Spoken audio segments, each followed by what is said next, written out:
Today, on Independent Wrestling Profiles, we're talking with the epitome of masculinity, Nasty Nate Nixon.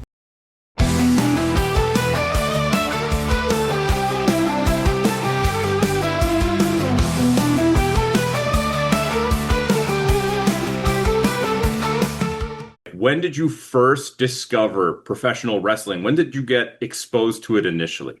One of my earliest memories of it, so I went to Backlash 2004 in Edmonton. My uncle took me.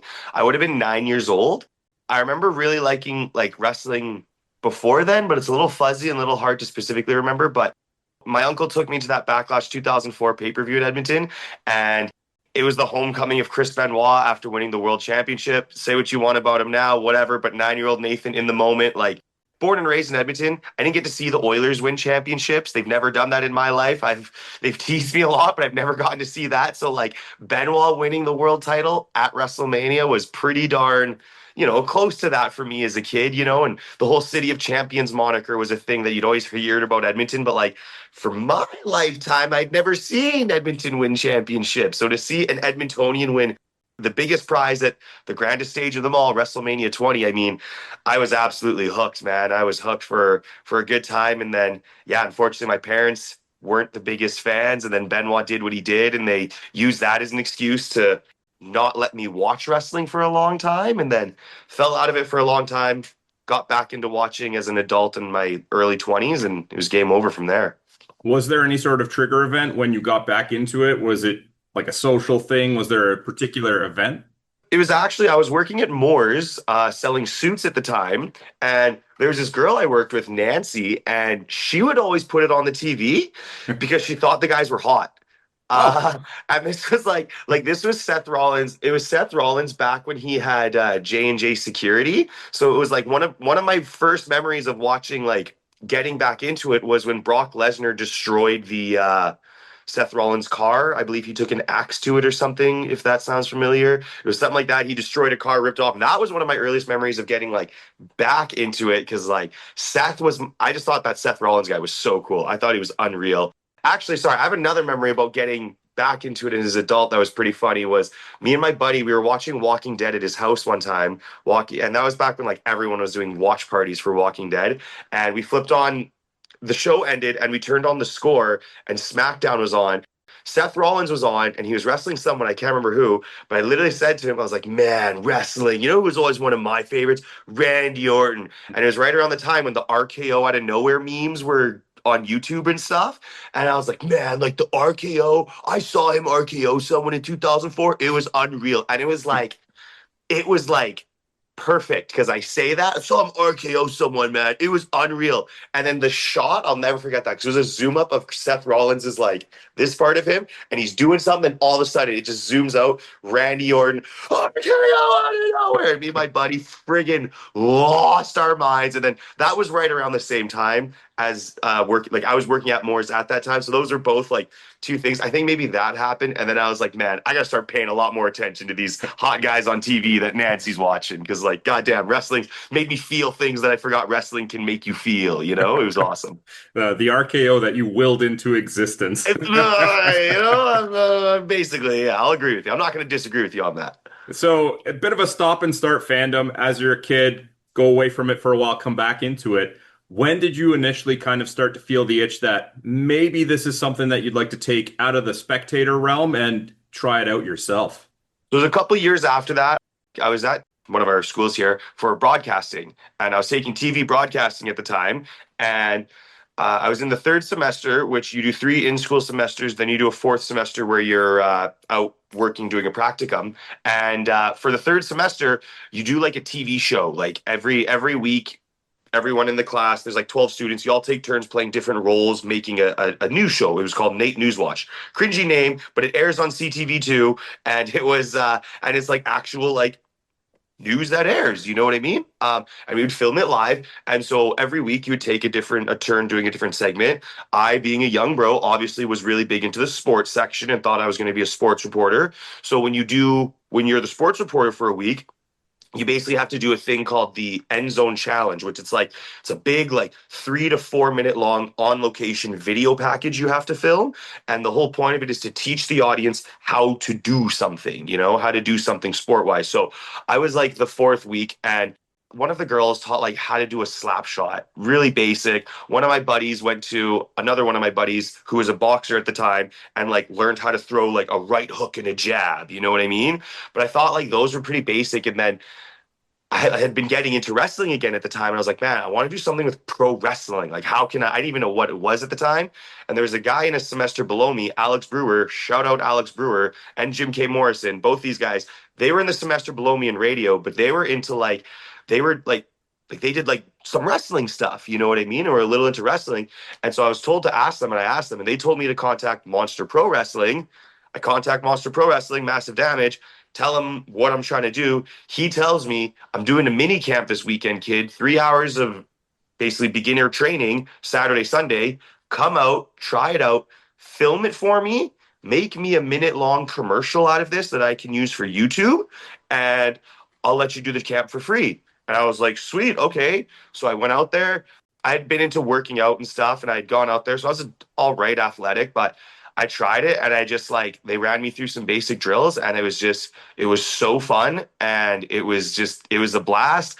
And I started getting a lot of the guys like pulling me aside, being like, bro, you should give this a try. Like after the second day, like we did like a 1 minute match that's on my YouTube where I the cocky sports reporter talking smack about the champion, and he ends up body slamming and leg dropping me and stuff. They told me it was going to be a leg drop, but then he did a frog splash on me, hit the ropes, does a frog splash, and the guy who did it was the Irishman, and he was like 300 pounds. So I was so scared because we had practiced leg drop, done leg drop, but then in classic wrestler fashion, things change, kid. And they hit me with the frog splash, and I was like, holy crap. But yeah, then after that, I was just kind of hooked. And I had like, I was trying to give Nate a try, but it just, broadcasting, especially now, broadcasting, like TV broadcasting is dead, bro. Like it's a dead art, not art form, but like, you know what I mean? We can't even put news on Facebook anymore. Like TV news is not it. And so I basically decided that like I got a retail job selling jewelry, and I did like so I dropped out of school to pursue this jewelry job I got, this sales job, because I was like, all right, I'm not going to do the school thing. I'm going to be a sales guy. I'm going to own a jewelry store. I'm going to make money, money, money. I did that for about a year and a half, and I absolutely hated my life. There was times I thought about driving my car off the road because I hated jewelry sales. I hated diamond. Thing is, I was damn good at it. I got really, really good at it. But it's miserable, man. It's miserable. Jewelry, diamond sales is just it's horrible. And so I had that wrestling in my mind, and I wanted to start training with them, but with my work schedule, I couldn't. You know what I mean? But I made really good money, so it was really like that balance. But there was one day where I was legitimately like, I thought about like, what if I hit my car slipped on the ice a little bit, and I had a split second thought where I was like, what if my car just like, what if I just went into the ditch? I wouldn't have to go to work for a week. But then after that, I was like, oh, I'd have a broken car and I'd still have to go to work, but I'd have to take a taxi or a bus and spend more money and spend more time driving to work. And then when I had that thought, I was like, God damn, I just thought about driving my car off the road. Like, I am not happy. So I decided to quit. I quit my job. I got a minimum wage job at David's Tea, but the minimum wage job gave me flexibility to do training and wrestling. And I decided to give it a try because I was just at the jewelry store. You spend a lot of time Windexing glass, cleaning glass. And I was sitting there, and there's just so many times I'm like, what am I doing? I'm wasting my life cleaning glass to sell diamonds, which I don't care about. And like, I know, good salesman, you can sell everything. You don't have to like it, but it's just the whole thing. I was like, I got to give this a try. So I quit, started training. Fast forward 8 years later, I'm not going to sit here and say I'm, the most successful guy in the world. Obviously, I'm a local indie guy, but like I've wrestled names from WWE. I've won championships. I've wrestled in front of, 1,000 people. Like, if God forbid this whole thing ended right now, I would be able to look back and say like, I'd be very able to say I'm very proud of the shot and effort I gave this. You know what I mean? And like, I can look back now and say like, yeah, I made the right decision dropping out. I made the right decision pursuing this. Because it's only been 8 years, but in this time, I've made such good friends, had such good memories, just done so much, and I'm so lucky. And thankfully, it's not going to end anytime soon. So I got another whole bunch of years ahead of me. So it's been a wild road, but yeah, a bit of a long journey, but yeah, a good one. I mean, that's awesome. Life-changing moment. You didn't want to live with regret and you chased your happiness, which was wrestling. Take me Exactly. back to starting the training proper. When you walked Yeah. in those first days, weeks, months, what kind of feelings, emotions did you go through? Was it pretty natural for you? Were you facing challenges? So I was like 20, I was like 23 when I started. At 21, I had started weightlifting. So like I never really worked out prior to that. I had played sports and stuff, but I got really fat out of high school. And so at 21, I was weighing 295 pounds. I started losing weight and working out and whatnot. And then when I got into wrestling, I was at about 260. So I had some muscle on me. I felt pretty good. Thought I was in pretty good shape, but then when we went there, Monster Pro Wrestling at the time was training in a Gold's gym. It was so sick because they had this big, beautiful Gold's gym and they had this upstairs like loft area, and the ring was set up there. It was incredible because you could go in there, get a sick pump in, train, get a sick pump in. Like it was such a great facility. And I just remember walking in and being like, oh shit, like this is legit. Like I walked in and I was like, oh man, like this is like, whoa, they had like lots of like there's some of the trainees there, Kato, who ended up being one of my longtime trainers, longtime tag team partners, longtime rivals. He was there and just yeah, I just remember being there and being like, holy shit. Like I was nervous, but I was also very excited. I also didn't know anything, right? Like I didn't know how much a bump was gonna hurt yet and stuff. Like I had no idea. So I was just like so optimistic, naive, full of piss and vinegar. And I was just like, and also I was feeling hot shot TV reporter guy, you know what I mean? So I like had my friends there filming and I was so excited. And then after that, when I finally, so I took like, 8 months off after that, then actually got into full-time training. And I just remember I just excited and nervous. You know what I mean? Because like when you go, you don't want to up because when you like, or you don't like, because you're putting other people's lives in your hands and stuff like that. You know what I mean? And you're dealing with trainers and stuff that maybe they're good at wrestling training, but maybe they're not the best at people management. So you're having to take that with a grain of salt and recognize that. I'm coming from a retail world where Michael Hill, I'm using names, they're very toxic at the time in a lot of ways, but they knew how to train managers. I attribute a lot of my success as a salesman and as a person to what I learned at Michael Hill. And so I don't know, it was just kind of like eye opening like that as well when you go into this other industry and you're like, oh, like professionalisms are different, you know what I mean? But it was always very comfortable and in a good spot. And I was just excited and nervous is the best way to put it, and not wanting to screw up. That was the best thing. That was the big thing. You know what I mean? Not wanting to hurt people and stuff like that. I remember one of my first days, someone was doing a leg drop and he like smashed the guy in the face, and the guy got so mad about it. And I was sitting there, and he was so mad at the other guy for it. And I remember sitting there, and I was like, "Oh my god, I don't ever want to do that. I don't ever want to do that." And I remember him specifically saying, "Like, God damn, it wasn't even in a match, bro. Like, what the hell? This was training. Like, watch the leg, man." And I just remember seeing him be like, don't be that guy. Don't be that guy. Don't be that guy. And that was something that always stuck with me. And, obviously you never want to ever hurt someone, but just specifically seeing that guy be so mad about, understandably so, I was like, yeah, you don't ever want to be that. So yeah, excited and nervous and scared. One thing I love to explore is the process towards the first match. Yep. How did it lead up to that first booking? How did it feel to see your name on the card? How did the Yeah. match itself go, and what feedback did you receive?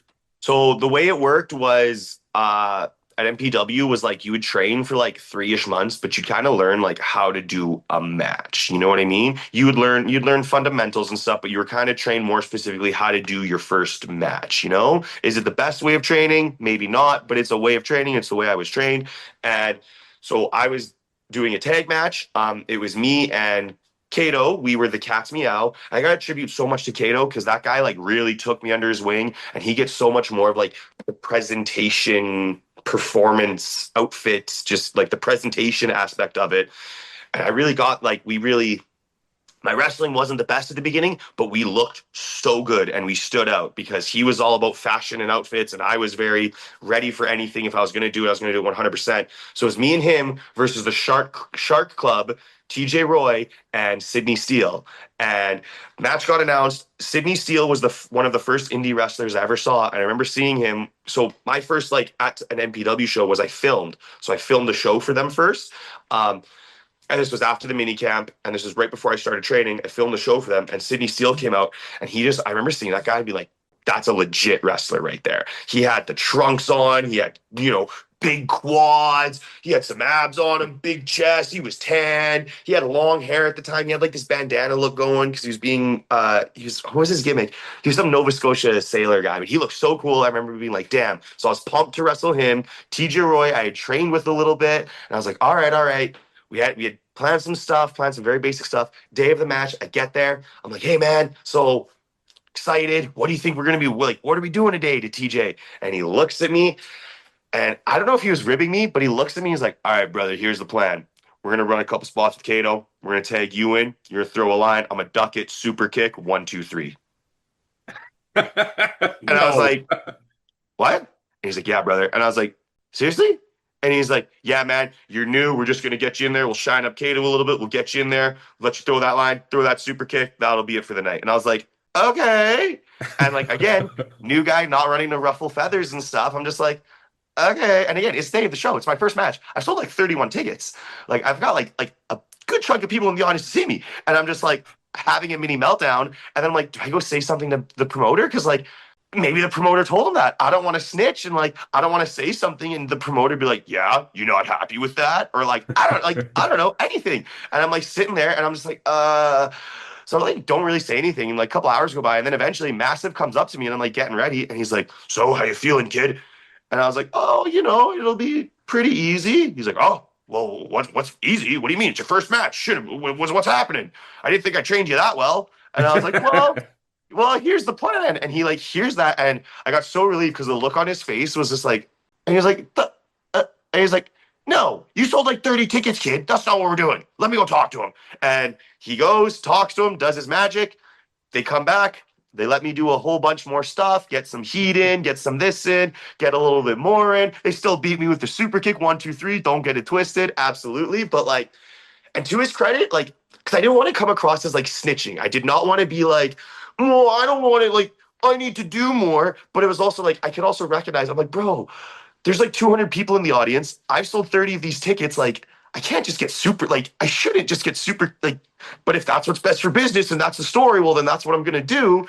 But yeah, so props to Massive. He talked to TJ, and TJ was never a dick about it. Like, I was also really worried TJ was going to come over and be like, oh, yeah, kid, or like, like, I don't know, just like, you know what I mean? And I never really knew if he was ribbing because I never asked. I didn't really have the balls to ask TJ that, but ended up being pretty fun. There was one point in the match where I completely forgot what was happening, and Sydney Steele just like punched me in the head, took me over, whipped me to the corner, and it was just like, shut up, kid, do this, and took care of me. And so I had one of those like deer in headlight moments, but it was overall really, really fun. Yeah, preview of great things to come. Great things to come.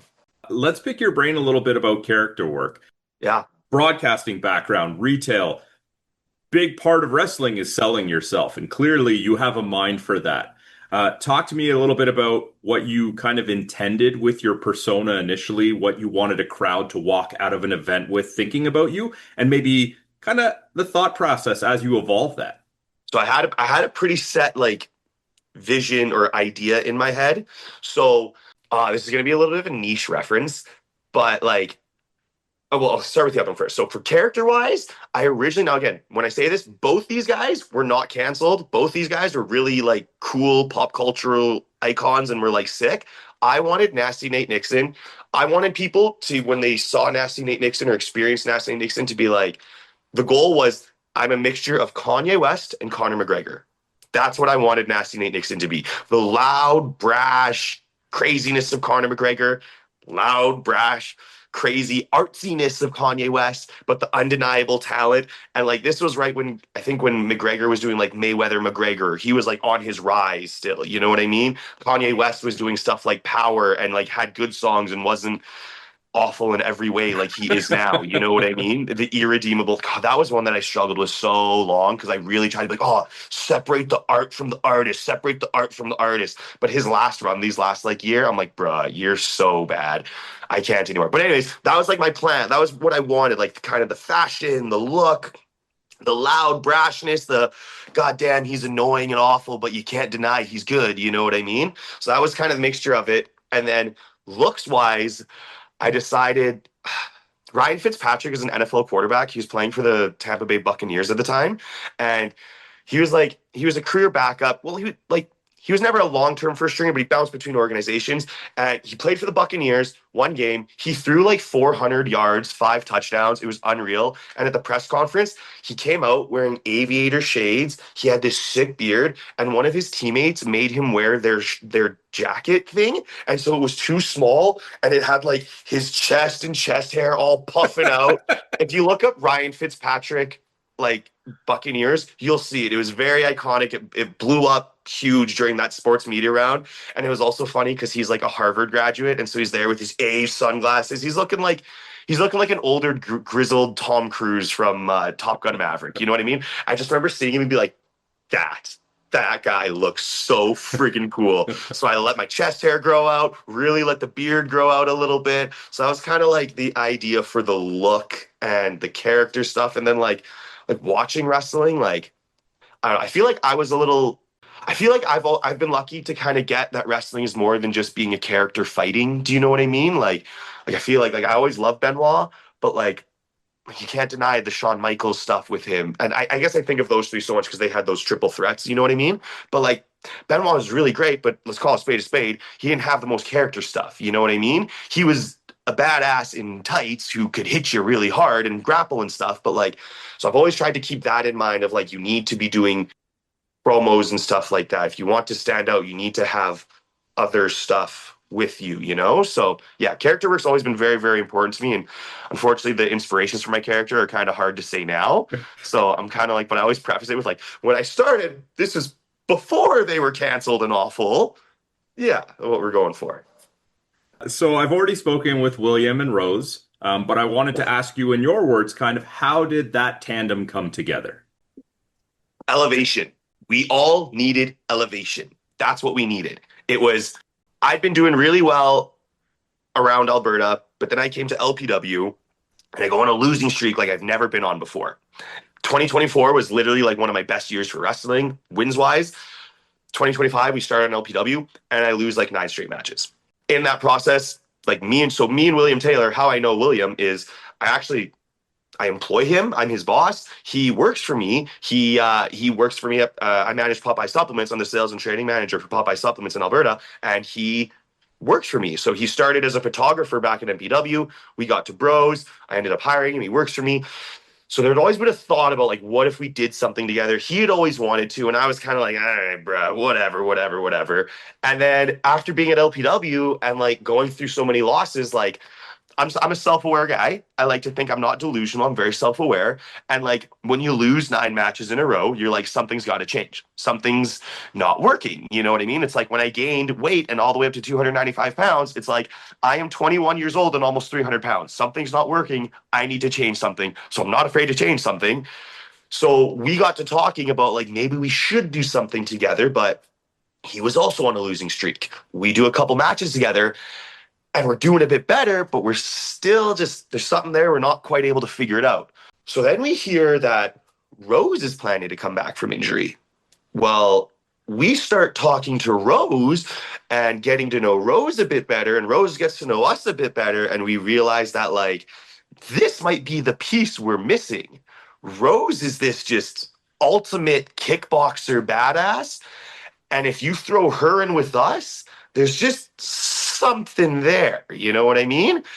And also, like, Rose is really good, but like, she could also be elevated by having two great guys like us watching her back. You know what I mean? And at the end of the day, our goal, mine and Williams, we're trying to elevate not just ourselves, but we're also trying to elevate Rose and women's wrestling. So how do we do that? Well, us being very strong, capable men, we come in, give them the push that they're not necessarily able to do by themselves. So we're out here giving them the push, and she's out here giving us a bit of a pull, getting us where we need to be. And what do you know? She's champion. She's now facing MRB for the LPW Challenge Championship. I mean, when Rose wins, we win. So technically, we've been winning too since Rose has been winning. And now we've got a big match this Friday against Chad Mills and Nick Shostastik. And we're looking to finally get our first official LPW win. And I mean, things have just been going up and up and up and up for us. So I think we're going to be able to lock it down this Friday. I'm pumped. Awesome, awesome. Just thinking back on your career, what are a couple of the big highlights that stand out, whether they be milestone moments, surreal confrontations with a personality you never expected, or even just like a cool fan interaction? So one of the first ones that pops up is wrestling Josh Alexander. I wrestled Whoa. him. Yeah, yeah. I wrestled him a couple years ago, and I should not have been wrestling him. I was not ready for it yet. I was not at the point I should have been.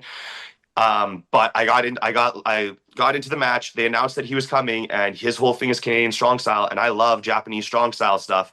And I actually worked on a show with him a couple years prior. It was when him and Ethan Page are still a tag team in Winnipeg, and I was so new, but I went up there and I introduced myself to them, and I had the audacity to be like, "Yeah, I'm gonna wrestle one of you guys one day. Pleasure to Oh. meet you. I'm Nasty Nate. Just letting you know we're gonna wrestle one day." And they're like, "Oh, okay." And again, I'm so green, don't realize how that comes across. I just think I'm like, "Yeah, just getting my shit out there, let them know."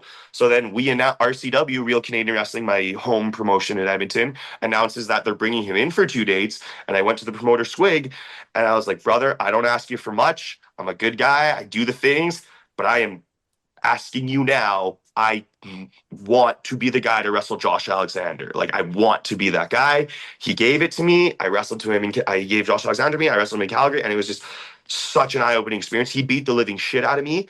Um, I was bleeding from the mouth and stuff, but you know what? I deserved it because I was loud, brash, shit talking.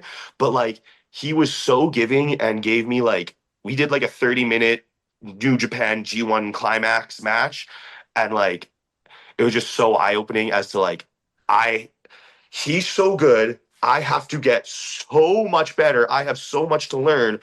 But it was also validating, a little bit validating that, like, yes, I have so much to learn. Yes, he's so much better than me. And now a lot of this is on him carrying me and stuff, but like, I was able to hang. You know what I mean? Like, it was a really good match. People were loving it. And like, as much as he's carrying, absolutely, he carried me, but like, I still had to play my part and do my things. You know what I mean? So it was just very eye opening and like, yeah, okay, like, I am in the right field. Like, I am doing the right things. You know what I mean? I'm on the right path. Now I got to lock down and get way more serious and stuff. But like, we're on the right way. You know what I mean? So that's one of my favorite matches ever. Another great experience is we have this fan, Charmaine Egan. We wrestled in Lloydminster. Lloydminster is about 2 hours away from Edmonton. I've been going there for a lot of years, for about like 6 of the 8 years of my wrestling career.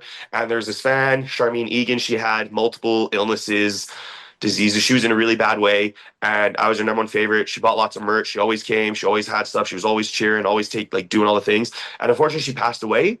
And when she passed away, we did like a whole Charmaine Egan memorial tournament for her. So we did like, it was all hardcore matches because that was, of course, her favorite style of wrestling. And her dad actually made me a custom kendo stick that said Nasty Nate Nixon on it, Lloydminster's Infinite Champ. And in the final match of the tournament, I beat the ever living shit out of Cannonball Kelly with it. I whipped him with the kendo stick like 15 times. Like, it was insane. So that was another really just like special emotional moment. And I guess one more that I want to just give a quick shout out to. Vince Austin, he was a legend in these parts. He would wrestled on the East Coast, hardcore legend, Viking Rage, Vince Austin. And unfortunately, he passed away back in November, only a couple weeks after Charmaine Egan. So it was a really, really rough time. But Vince was like a super big mentor to me. Like, I learned so much about how to handle yourself and also just being like a good man. You know what I mean? He was really big on like making time for everyone. He feel like he believed in them, and like, Vince was crazy. Like, Vince was psychotic. It was real to him. He had no problem taking a fork to a guy's head. Like, he was from that generation of old school violent wrestling. And yeah, so when he passed away, we did the Vince Austin Memorial show for him, and we did a big battle royal, or it's kind of a mixture of it was a hardcore Royal Rumble. But what we did was we played his entrance song for every person's entrance. Oh. It was, yeah, so it was really good. It was insane. It was violent, and at the end of the night, I won the whole thing because like Vince was my guy. Like, that was, we traveled so much together, learned so much. He literally fought a guy for me one time. We did a lumberjack strap match, and one of the guys whipped me in the face by accident. Vince got mad and thought that he was being taking liberties with me, so Vince started beating the shit out of the guy at ringside, like during a lumberjack match. Like, and they had to get pulled to the back. It was a whole thing. So, anyways, I'd be remiss if I didn't give him a shout out and just be like, winning that tournament was one of the most special. I was the hardcore champion. I retained the title, and they gave me this big. So they made a Vince Austin Cup. One of the fans went to the promoter and was like, "Hey, can I make the trophy like the cup that we give to the winner of the Vince Austin tournament?" And Squig was like, "Yes, but if you're gonna do it, it needs to be like the Stanley Cup of trophies." And the person said, "Okay." They went, they bought a replica Stanley Cup. So they bought a Stanley Cup this big, but they got it engraved and it said Vince Austin Memorial Champion, Real Canadian Wrestling. So God love independent wrestling. I'm in the ring and I got this. I got the I got the hardcore championship, and I got this giant Stanley Cup beside me. And I'm just like, you know what? It's the closest I'm going to get to seeing the Stanley Cup hoisted in Edmonton. We'll take what we can. It was just an overall incredible, very emotional night. And I don't know, I got to mention Vince Austin and give that guy a shout out because he was one of the best humans I've ever met and very influential to me. Very influential. Who is the independent dream match opponent that is still on your bucket list? Independent. Yes. So a singles match with Effie would be on there. I've wrestled him in a scramble match, but like a singles one-on-one match with Effie would absolutely be on there. I mean, yeah, like a Matt Cardona. It's hard because when dream matches, it's hard because like I start thinking of a bunch of like guys who have recently been signed and stuff. Like for me, like the number one dream match would be like a Tomohiro Ishii or a Shingo Takagi. Like those are like my gods. Like I worship the ground those guys walk on. But yeah, I would have to say like an Effie, and then like even speaking like more locally, I would love to another chance to wrestle MRB. He's huge. He's the trainer here. Last time I wrestled him was like at the like a 2 years into my wrestling career, and I would love that opportunity again to wrestle him. Um, I'm just trying to think. PCO's indies now, right? He's not signed to anyone, right? He's straight up indie. Would he count? Okay, I think PCO so. would be one. PCO would be one. Sup, because everyone has like they wrestle on TNA, but then they do a lot of indies, so it's like. But PCO would be one. He's wrestled on shows here in Edmonton, and I've met him, and he just seems like for being such a psycho in the ring, he's so nice. It's crazy, and he's just such a good guy. But like, he's a psycho in there. You know what I mean? Um, yeah, those are a couple just off the top of my head. Yeah, yeah, yeah. I wanted to keep it local or independent so that we could maybe will it into existence. Yes, right? Yeah, that's the hope. Yeah, okay. Well, then in that case, like another one I'd like to wrestle, just really quick off the top of my head. You know who I'd like to wrestle? This is a crazy one. I'd like to wrestle Zoe Sager in a singles match. She's also a local one trained. She like trains me sometimes and stuff. She's WWE ID, and like I don't know, we've trained a whole bunch. I wrestled her in a tag team match like years ago, and I'm just thinking like with me being a big bruising Dick and her being Zoe, I think we could have a lot of fun and do some really good stuff in it. So that's another one I'd like to do. Okay. Last question. You can Yep. go back and talk to a young version of yourself who's just starting out into training. Give yourself one piece of advice that could possibly assist somebody else who is currently on the fence. If you're gonna do this, give it 110%. Go to training at least once a week. And yeah, honestly, get into stretching and rehab, like get into prehab stuff. Like, you know what I mean? I've always been really big into like I've always been very big on taking care of my body, but like do that shit when you're younger and it'll help out so much more when you're older. That would be a big one. And just like this was kind of a tough one, but like don't ever lose that sense of belief in yourself. When I first got into this business, I genuinely believed that like I am special. I am one in a million. Like I might not be the biggest, I might not be the strongest, I might not be the most talented, but like if I can just get in front of the right people, I genuinely think me and my personality can take me where I want to go. And I lost that for a lot of years. I lost that. I had that. I had a lot of that feeling in the first 2 3 years of wrestling, and then I let a couple, one in particular, really toxic person, really like bring that out of me, and really like just because there's one person who holds an opinion of you doesn't matter. You know what I mean? And I really let like anxieties and stuff get me down, and it's taken a long time. Whereas the last year I've really, and I credit going to LPW with a lot of that wrestling and Love Pro Wrestling and wrestling with guys like Michael Richard Blaze and stuff, where I've gotten that back, and I genuinely feel like I am special, and I feel like that again, where if I just meet the right people, they're gonna meet me and be like, this guy's sick. this guy's awesome. I want to be around him. You know what I mean? And so that would be one of the big ones, is just like, just believe in yourself. Like, don't lose that. And then the other one that I'd give any wrestler, this is just a quick little line: lubricate, don't agitate. I give this to anyone. I give this to anyone, whether it's at Popeye supplements or wrestling. Decisions about you and your employment will be made when you're not in the room. Lubricate, don't agitate. Be a good guy, be likable. Even if you don't like people, but just, you know what I mean? Play the game, because again, decisions about you will be made when you're not in the room. So when they're sitting there going, oh, what do we think about this guy? You better hope they think you lubricate the situations and you're a good guy, because that's, you know what I mean? I deal with it all the time at work, at Popeyes, at wrestling. You know what I mean? Are we bringing this guy in for a show? Are we going to keep this guy past 90 days? Be a good guy, lubricate, don't agitate. Because even if you're really good, if you're the best salesperson, but you're kind of a dick and I don't like you, you know, if you're the best wrestler, but you're a big dick and people don't like you know what I mean? So that'd be mine. Lubricate, don't agitate. Can you just let people know again who you are and where they can find you online if they want to follow you? I am the epitome of masculinity. I am the positive male role model. I am Nasty Nate Nixon. You can follow me on Instagram at NateNXN. Facebook, Nasty Nate Nixon. I don't have Twitter anymore because it's toxic and awful. TikTok, Nasty NXN. Nasty Nate Nixon. Look me up. I'm posting on all the social medias constantly. Thank you so much for doing this, man. I really appreciate it. Thank you, bro. This was quick, easy, and awesome. Thank you for tuning in to Independent Wrestling Profiles. Please help out the show if you can with a like, subscription, or review. We'll see you next time.